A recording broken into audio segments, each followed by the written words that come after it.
So yes, hello my dear students. I hope you guys are doing well. चलिए जी, JEE mains 2023 previous year questions January and April attempt की next series में हम आगे बढ़ रहे हैं। इलेक्ट्रोमैग्नेटिक वेव्स पे हम बात करेंगे। इससे पहले हमने अल्टरनेटिंग करंट के बारे में बात करी, ठीक है, ईएमआई के बारे में बात किया। सारे चैप्टर्स हमने देखा और देखा कि किस तरीके से क्वेश्चंस जो है वो रिपीट हो रहे हैं, किस पर्टिकुलर कॉन्सेप्ट से आपके पास क्वेश्चन आ रहे हैं। इसी तरीके का ऑब्जर्वेशन आप इलेक्ट्रोमैग्नेटिक वेव्स में भी देख सकते हैं। आइए जी शुरुआत करते हैं इलेक्ट्रोमैग्नेटिक वेव्स का। सबसे पहले मेरे पास क्वेश्चन नंबर 1 क्या कहता है?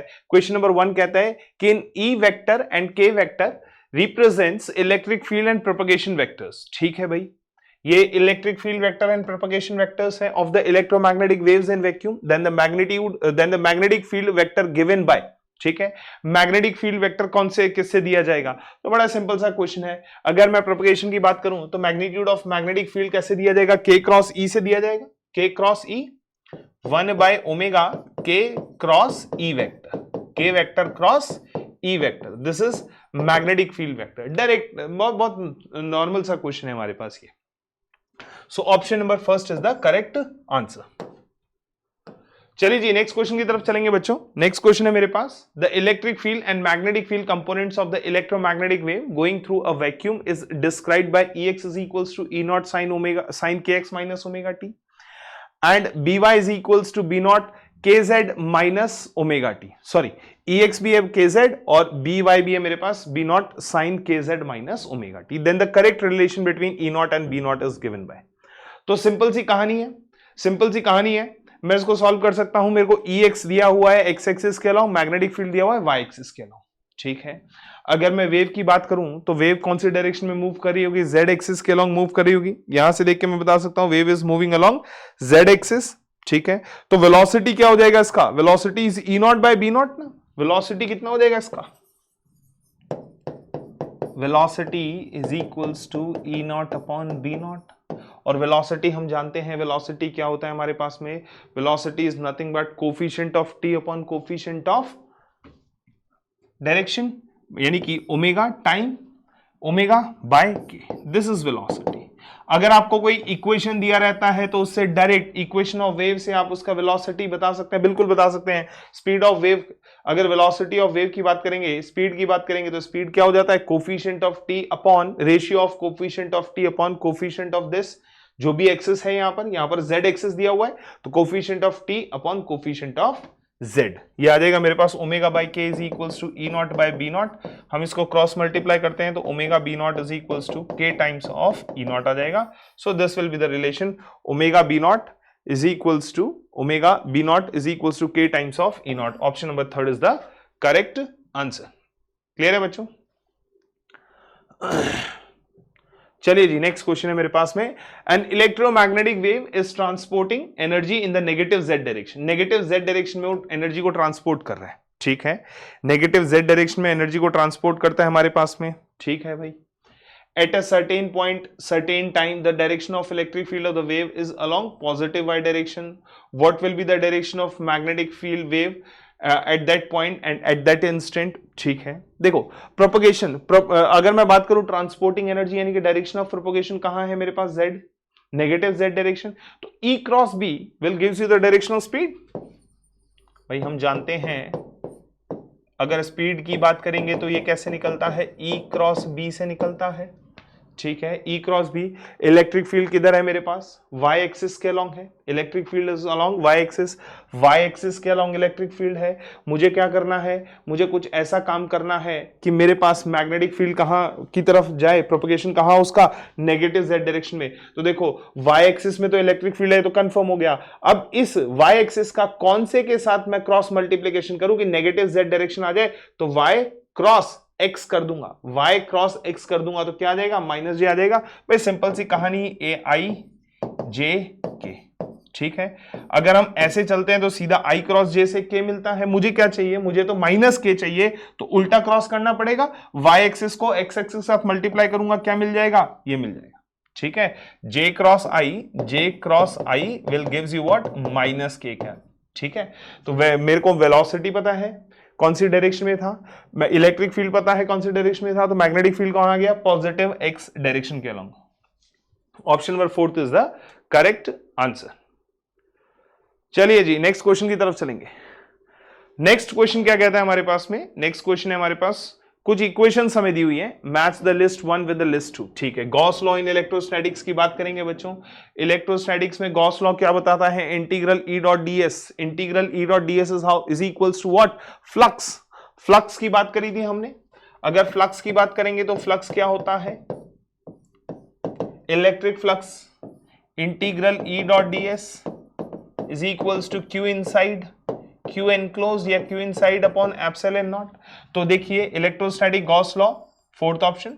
अगर फैराडेज लॉ की बात करेंगे तो फैराडेज लॉ क्या है मेरे पास, integral E dot DL is equals to induced EMF, integral E dot dL किसके बराबर आ जाएगा मेरे पास, D phi by D T, induced EMF, Faraday's law.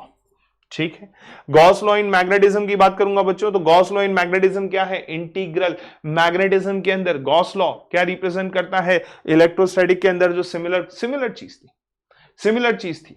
ठीक है, integral B dot d A किसके बराबर होगा, जीरो के बराबर होगा। Integral B dot d A कितना होगा, जीरो होगा। So for option number C it will be third. अगर एम्पियर्स मैक्सवेल लॉ की बात करेंगे तो Ampere's Maxwell law, integral B dot d l is equals to mu naught, भाई conduction current और डिस्प्लेसमेंट करंट वाला कॉन्सेप्ट आता है, integral B dot DL is equals to mu naught I C plus mu naught epsilon naught d phi by D t. Electric flux change, magnetic flux में change करोगे, magnetic field, time varying magnetic field क्या produce करती है, time varying electric field produce करती है, और vice versa, यही Ampere's Maxwell law. So for option number D it is third. ठीक है, डी के लिए हो जाएगा थर्ड। ए का तो है हमारे पास फोर्थ, बी का है फर्स्ट, ए का फोर्थ है, बी का फर्स्ट, सी के लिए सेकंड एंड डी के लिए third. That means option number third is the correct answer. चलिए जी नेक्स्ट क्वेश्चन है हमारे पास, स्टेटमेंट टाइप क्वेश्चन है, electromagnetic waves are not deflected by electric and magnetic field. बिल्कुल करेक्ट स्टेटमेंट है। क्यों? क्योंकि electromagnetic wave does not contains any charge. जब इलेक्ट्रोमैग्नेटिक वेव्स के अंदर कोई चार्ज नहीं है तो ये क्या करेगा, ये किसी इलेक्ट्रिक फील्ड और मैग्नेटिक फील्ड की वजह से डिफ्लेक्शन शो नहीं करने वाला है। समझ में आती है बात? भाई फोटोन्स की बात करें ना, photon does not contain any charge, electromagnetic waves contribution, photons की बात करें, photons do not carry any charge. जब चार्ज नहीं है तो कोई फोर्स उस पर नहीं लगेगा, फोर्स नहीं लगेगा तो डिफ्लेक्शन शो नहीं करेगा। स्टेटमेंट 1 तो करेक्ट है। ठीक है जी, नेक्स्ट चलेंगे। स्टेटमेंट 2 क्या कहता है, स्टेटमेंट 2 हमको कहता है कि E naught is equals to root under mu naught epsilon upon epsilon naught into B naught. The amplitude of electric field and magnetic field in the electromagnetic waves are related to each other. ये गलत है भाई, ये गलत है, क्योंकि हम जानते हैं C is equals to B। मैं अगर यहां से E naught की बात करूं, E naught is equals to B naught upon root under mu naught into epsilon naught होता है, root under mu naught into epsilon naught होता है। E naught is equals to what, C times of B naught होता है ना, E naught is equals to C times of B naught and C is equals to 1 by root under mu naught into epsilon naught. So statement 2 is false, ये false statement है, this is true statement। ठीक है, statement 1 is true and statement 2 is false। Option number 3 is the correct answer। Clear है? Option number 3 is the correct answer। चलिए जी next है मेरे पास में, match the list in the following, list 1 with list 2 of the electromagnetic waves with corresponding wavelengths. ठीक है, list 1 और list 2 हमको दिया हुआ है, microwave, ultraviolet rays, X rays and हमको इंफ्रारेड रेज। इनके हमको बोला है कि ये किस रेंज में इनकी वेवलेंथ लाई करेगी, ये बताइए जरा। तो सिंपल सी कहानी है, आइए जरा देखते हैं इसको। अगर मैं बात करूं, सबसे पहले अगर वेवलेंथ की बात करूं तो सबसे छोटी वेवलेंथ इन चारों में किसके पास होगी, एक्सरेज के पास होगी, वेवलेंथ ऑफ एक्सरे। ठीक है, इससे बड़ी अगर वेवलेंथ की बात करें, वेवलेंथ ऑफ एक्सरे के बाद हमारे पास कौन सा आता है, अल्ट्रावायलेट। ठीक है, वेवलेंथ ऑफ अल्ट्रावायलेट। उसके बाद बात करूंगा तो उसके बाद मेरे पास क्या आ जाएगा, अल्ट्रावायलेट के बाद इंफ्रारेड, और उसके बाद अगर मैं बात करूंगा तो वेवलेंथ ऑफ माइक्रोवेव्स। यानी कि सबसे ज्यादा वेवलेंथ किसकी होगी, माइक्रोवेव्स की होगी। ठीक है, सबसे ज्यादा वेवलेंथ किसका होगा, माइक्रोवेव्स का होगा। तो चारों में से देखो मेरे पास सबसे ज्यादा वेवलेंथ है माइक्रोवेव का, ये सबसे ज्यादा वेवलेंथ को रिप्रेजेंट कर रहा है, -0.1 to 1 मिलीमीटर्स। ठीक है, ये माइक्रोवेव रेंज में आ गया। अगर अल्ट्रावायलेट की बात करें, अल्ट्रावायलेट उसके बाद मेरे पास इंफ्रारेड होना चाहिए, तो डी के लिए देख लेते हैं। डी के लिए मेरे पास क्या होना चाहिए? डी के लिए हमारे पास होना चाहिए माइक्रोवेव से कम होना चाहिए। अगर माइक्रोवेव से कम होगा तो दैट मींस डी की बात कर रहा हूं, डी के लिए कौन सा जाएगा? 1 मिलीमीटर टू 700 नैनोमीटर्स। ठीक है, इसके बाद अगर रेंज आती है तो ये वाली 1 मिलीमीटर टू 700 नैनोमीटर्स, ये आ गया। नेक्स्ट है मेरे पास इंफ्रारेड के बाद जो इससे और बड़ा छोटा होगा वो हो जाएगा अल्ट्रावायलेट। अल्ट्रावायलेट की बात कर लेता हूं। अल्ट्रावायलेट मतलब अल्ट्रावायलेट ये रहा बी, नहीं एक मिनट, हाँ ठीक है ना, अल्ट्रावायलेट बी, बी मतलब 400 नैनोमीटर से 1 नैनोमीटर, 400 से 1 नैनोमीटर का रेंज आ गया। उसके बाद बात करूंगा एक्सरेज। एक्सरेज के लिए बात करेंगे, एक्सरेज मेरे पास 1 नैनोमीटर टू 10⁻³ नैनोमीटर। ठीक है, 1 nanometer to 10⁻³ that means option number, एक मिनट ये गड़बड़ कर दिया मैंने, this is ultraviolet and this is infrared, this is ultraviolet and this one is infrared. ठीक है, सबसे ज्यादा माइक्रोवेव का ये रहा। अगर इंफ्रारेड की बात करेंगे तो इंफ्रारेड मेरे पास हो जाएगा, इंफ्रारेड 1 मिलीमीटर से 700 नैनोमीटर, ठीक है, और फिर वो 400 नैनोमीटर से 1 नैनोमीटर्स, ये आ जाएगा अल्ट्रावायलेट, और फिर 1 नैनोमीटर से 10⁻³ नैनोमीटर्स। दैट मींस अगर इस मैच करवाते हैं तो ए के लिए 4, बी का है मेरे पास फर्स्ट, सी के लिए है सेकंड एंड डी के लिए third. Option number first is correct answer. चलिए जी next question number 7। Question number 7 की बात करूंगा तो दो लिस्ट है मेरे पास, list 1 and list 2, microwaves, gamma rays, radio waves और एक्स रेज। लिस्ट 2 में बोल रहा है radioactive decay of the nucleus, rapid acceleration and deceleration of electrons in aerials, inner shell of electrons and klystron wave valve. ठीक है, तो basically list 2 में दिया हुआ है कि इन ये कुछ मेरे पास प्रोसेस है, इन प्रोसेस से कुछ ये वेव्स दी हुई हैं, इनमें से कोई प्रोसेस से अलग अलग वेव्स निकल रही होगी। तो क्लिस्ट्रॉन वॉल्व की बात करूं, klystron valve is the process to, klystron valve process से हमारे को क्या मिलेगा? क्लिस्ट्रॉन वॉल्व प्रोसेस से हमको मिलेगा माइक्रोवेव्स। ठीक है, क्लिस्ट्रॉन वॉल्व प्रोसेस से हमको क्या मिलेगा? माइक्रोवेव्स मिलेगा। समझ आती कहानी? सिंपल सी कहानी है, क्लिस्ट्रॉन वॉल्व प्रोसेस है माइक्रोवेव्स। अगर गामा रेज की बात करेंगे तो रेडियो एक्टिव डिकेज।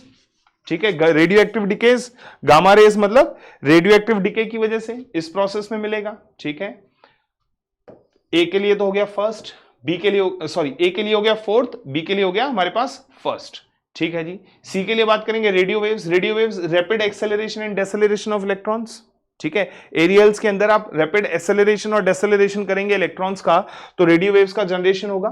एक्सरेज की बात करेंगे तो इनर्शियल इलेक्ट्रॉन्स, इनर्शियल इलेक्ट्रॉन्स जब इलेक्ट्रॉन्स, इनर्शियल के इलेक्ट्रॉन्स जब एक ऑर्बिट से दूसरे ऑर्बिट में जंप मारते हैं तो एक्सरेज का जनरेशन होता है। ये हमारे पास जनरेशन प्रोसेसेस, यानी कि माइक्रोवेव्स बाय क्लिस्ट्रॉन वॉल्व। ए के लिए फोर्थ आ गया, ए के लिए फोर्थ।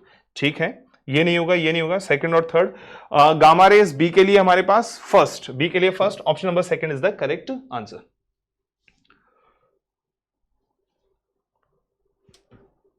चलिए जी next question, the ratio of average electric energy density and total average energy density. ठीक है, अगर एवरेज इलेक्ट्रिक एनर्जी डेंसिटी की बात करेंगे,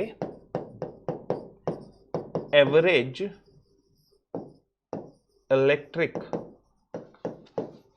एनर्जी डेंसिटी, अगर एवरेज इलेक्ट्रिक एनर्जी डेंसिटी की बात करूंगा तो ये होता है 1/4 epsilon naught into E naught square.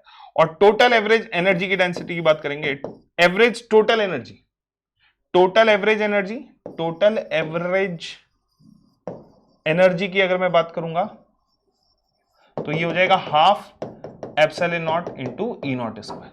ठीक है, हम जानते हैं कि एवरेज इलेक्ट्रिक एनर्जी और एवरेज मैग्नेटिक एनर्जी दोनों 1/4, ये 1/4 epsilon naught into E naught square, वो 1/4 B naught square upon mu naught square, दोनों कंपोनेंट सेम होंगे। अगर एवरेज इलेक्ट्रिक कंपोनेंट की बात करो या मैग्नेटिक कंपोनेंट की बात करो तो दोनों सिमिलर कंपोनेंट्स होते हैं और टोटल एनर्जी हमारे पास दोनों का समेशन हो जाएगा, so half epsilon naught into E naught square. हमसे पूछा है रेशियो, रेशियो किसका? Ratio of average energy, average electric energy upon total average energy. अगर आप इसकी बात करेंगे तो ये आता है 1/4 epsilon naught into E naught का स्क्वायर, ठीक है, 1/4 epsilon naught into E naught का स्क्वायर। और अगर टोटल एवरेज एनर्जी की बात करेंगे तो 1/2 epsilon naught into E naught का स्क्वायर, तो epsilon naught into E naught से कैंसिल आउट, ये कितना आ जाएगा 1/2। So option number 4 is the correct answer. Clear है? Option number 4 is the correct answer. So yes, next question says for the plane electromagnetic wave given by E is equals to E naught sine omega t minus kx and B is equals to B naught sine omega t minus kx, the ratio of average energy density to average magnetic energy density। इससे पहले वाले question में हमने बात करी थी, previous question में हमने देखा कि द एवरेज इलेक्ट्रॉन एनर्जी, जो एवरेज इलेक्ट्रिक एनर्जी था वो 1/4 epsilon not E square E naught square था, और जो टोटल एवरेज एनर्जी आता है वो आता है half epsilon not E naught square. Electric field की वजह से और मैग्नेटिक फील्ड की वजह से एवरेज एनर्जी सेम होता है, ठीक है। जितना कंपोनेंट इसका होगा उतना ही एवरेज एनर्जी किसकी वजह से होगा, मैग्नेटिक फील्ड की वजह से होगा। जितना एवरेज इलेक्ट्रिक एनर्जी हम जानते हैं, average electric energy density, average electric energy density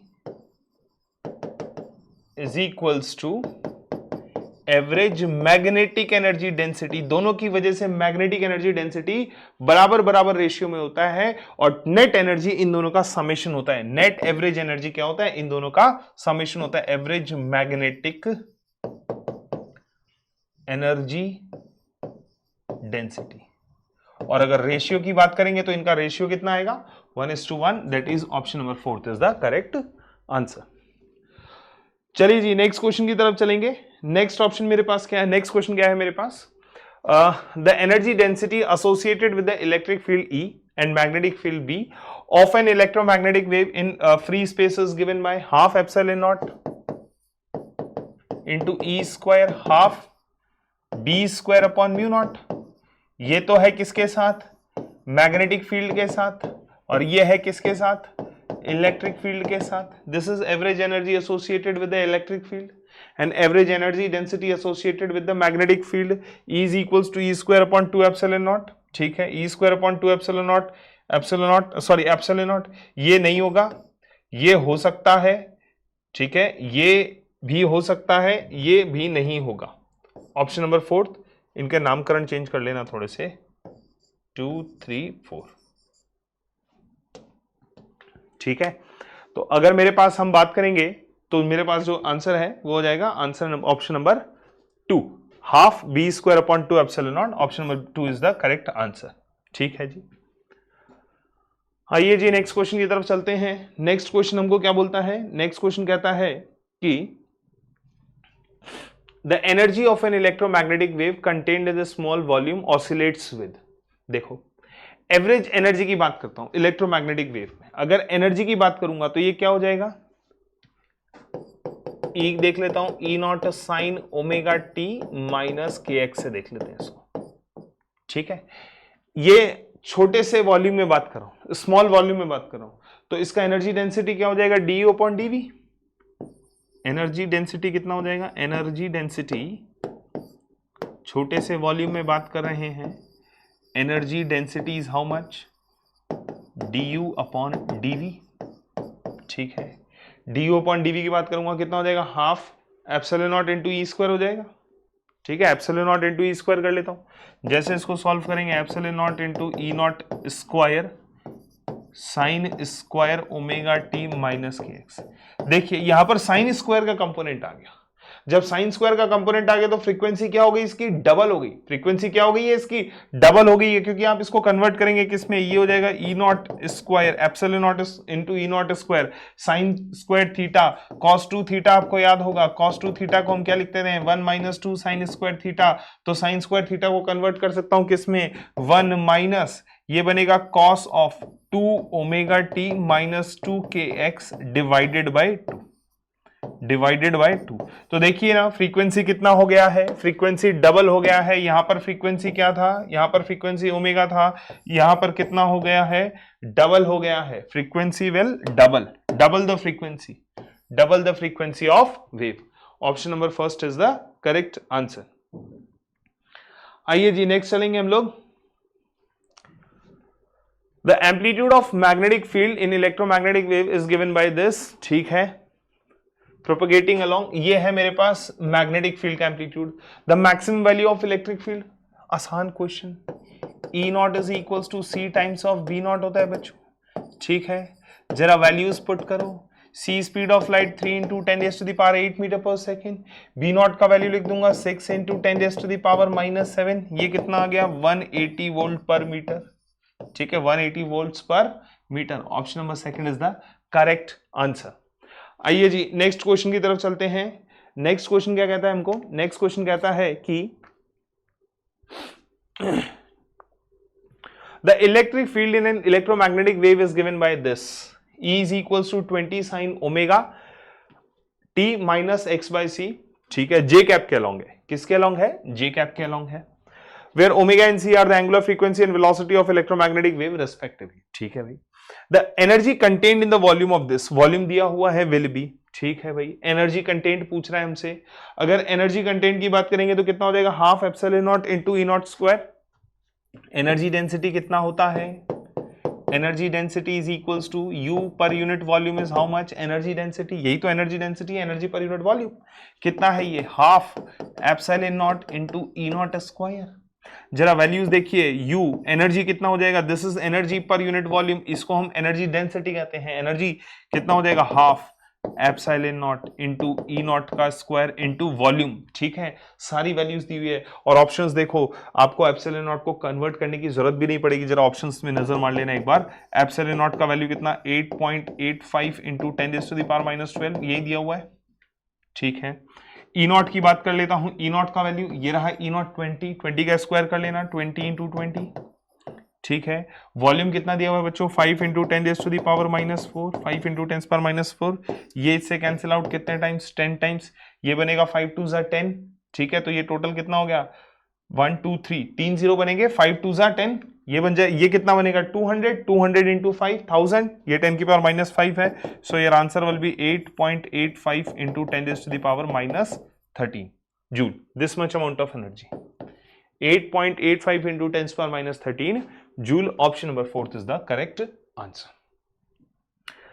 आइए जी नेक्स्ट क्वेश्चन की तरफ चलेंगे।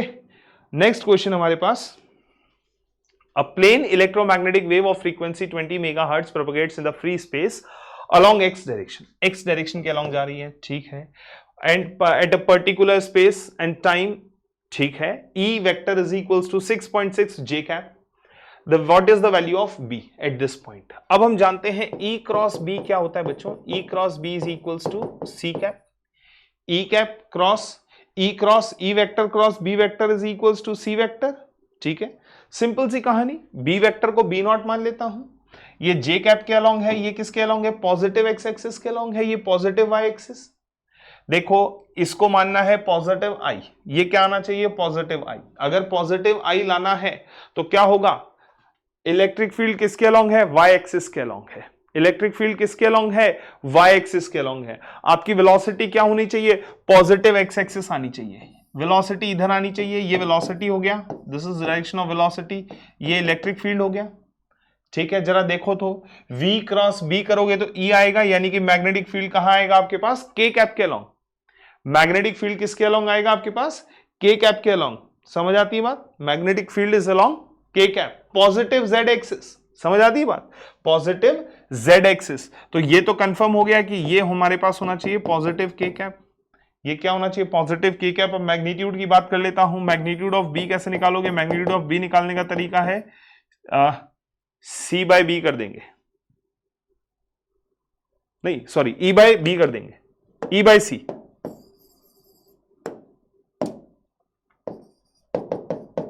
E बाय C कर दो, ठीक है। इसको E बाय C कर दीजिए, जैसे आप इसको E बाय C करेंगे, क्योंकि अगर मैग्नीट्यूड वाइज बात करें, मैग्नीट्यूड वाइज अगर डायरेक्शन की बात करें, डायरेक्शन तो ऐसे आता है, अगर मैग्नीट्यूड की बात करें तो मैग्नीट्यूड कैसे आता था, E naught is equals to B naught into C, E naught is equals to B naught into C, तो बी नॉट मेरे पास कितना आ जाएगा, B naught is equals to E naught का वैल्यू कितना है 6.6 divided by 3 into 10 raise to the power 8, इसको सॉल्व करना है 2.2 into 10 raise to the power -8 tesla. और डायरेक्शन हमको पता है, डायरेक्शन तो हमने यहां से दे दिया, के कैप क्या लॉन्ग आएगा, सो 2.2 इंटू 10 पावर -8 के cap Tesla. Option number first is the correct answer. आइए जरा नेक्स्ट क्वेश्चन पे चलेंगे। नेक्स्ट क्वेश्चन क्या कहता है हमको, नेक्स्ट क्वेश्चन कह रहा है कि given below are the two statements, one is labeled as assertion and another is labeled as reason। ठीक है, electromagnetic wave used for optical communication have longer wavelength than that of microwaves employed in the radar technology। ठीक है, तो अगर मैं statement 1 की बात करूं, ऑप्टिकल कम्युनिकेशन जो है वो ऑप्टिकल कम्युनिकेशन जो है, optical communication performed in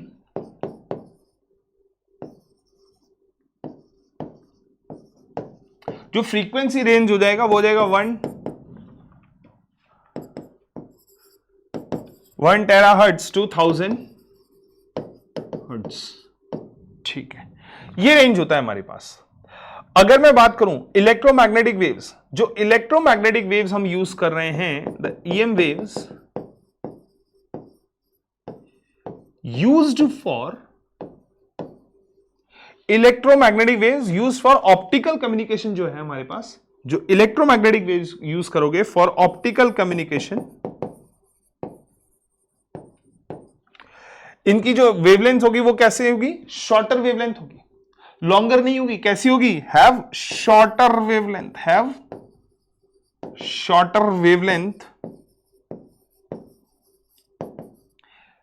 then that of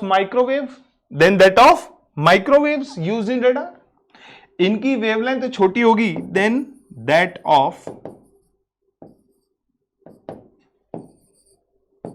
microwave used in radar communication। ठीक है, रडार कम्युनिकेशन, रडार टेक्नोलॉजी में जो माइक्रोवेव यूज होती है वो कम है। Electromagnetic wave use for optical communication have larger wavelength, नहीं स्मॉलर वेवलेंथ, यानी कि असर्शन इज फॉल्स, ये फॉल्स स्टेटमेंट है हमारे पास। और अगर रीजन की बात करूंगा, infrared electromagnetic waves are more energetic than microwaves, yes, क्योंकि वेवलेंथ की अगर बात करेंगे तो अभी हमने देखा था कि इंफ्रारेड का जो हमारे पास वेवलेंथ है वो माइक्रोवेव से कम होगा। अगर वेवलेंथ कम है तो एनर्जी क्या होगी, ज्यादा होगी। माइक्रोवेव्स की वेवलेंथ ज्यादा होती है as compare to infrared, infrared की वेवलेंथ कम है तो एनर्जी ज्यादा होगी। So reason is true, assertion is false, and reason is true. Option number second is the correct answer. ठीक है, ऑप्शन नंबर सेकंड हमारे पास करेक्ट आंसर है। आइए जी नेक्स्ट चलेंगे हम लोग।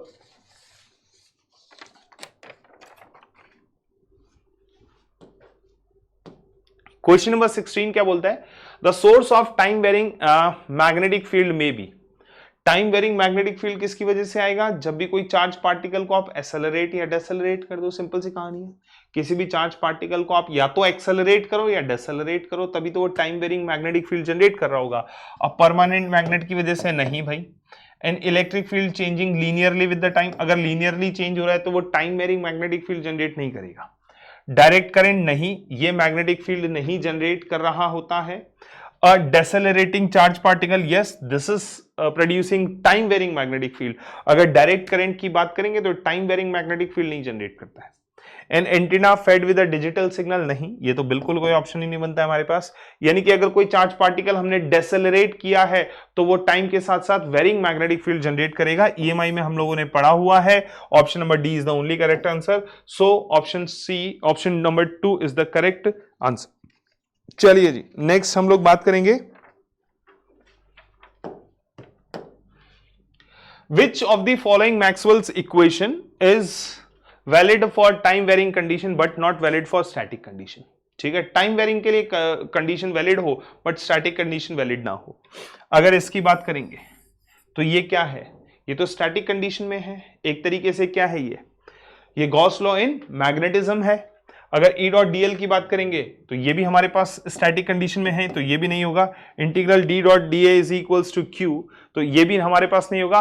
अगर टाइम वेरिंग के लिए बात करेंगे, यानी कि टाइम वेरिंग इलेक्ट्रिक फील्ड क्या जनरेट करेगी, magnetic field, vice versa is the correct statement. अगर मैग्नेटिक फील्ड हम लोग वेरी कर रहे हैं तो उससे किस में चेंजेस होंगे, magnetic time varying magnetic field generates electric field, or we can say the time varying electric field generates the magnetic field. So this is the correct statement for time varying magnetic field and electric field conditions. Static condition में ये नहीं होगा, but time varying conditions में ये होगा हमारे पास। आइए जी, option number 4 is the correct answer। चलिए नेक्स्ट हम लोग चलते हैं अगले क्वेश्चन की तरफ। इन एन इलेक्ट्रोमैग्नेटिक वेव, ठीक है, at an instant at a particular position, ठीक है, the electric field is along negative z axis, electric field negative z axis है, ठीक है। मुझे पता है c vector is equals to e vector cross b vector आता है जब हम यहां से डायरेक्शंस निकालते हैं तो, and magnetic field is along positive x axis, यानी कि ये तो है माइनस z कैप, ठीक है, माइनस z कैप ले लो या माइनस k कैप ले लो, माइनस k कैप क्रॉस, और ये है पॉजिटिव x एक्सिस यानी कि प्लस i कैप, ठीक है। तो c वेक्टर कहां आएगा बच्चों, k क्रॉस i क्या होता है, k cross i is j, k cross i is what, k cross i is j, so it will becomes minus j cap, so negative y axis, हमारा direction कौन सा आएगा, नेगेटिव y एक्सिस, ठीक है, negative y axis. Option number 4 is the correct answer. Clear है? चलिए जी, so yes, thank you so much guys, I hope you enjoyed this session, thank you so much, bye bye, take care, have fun and enjoy your day।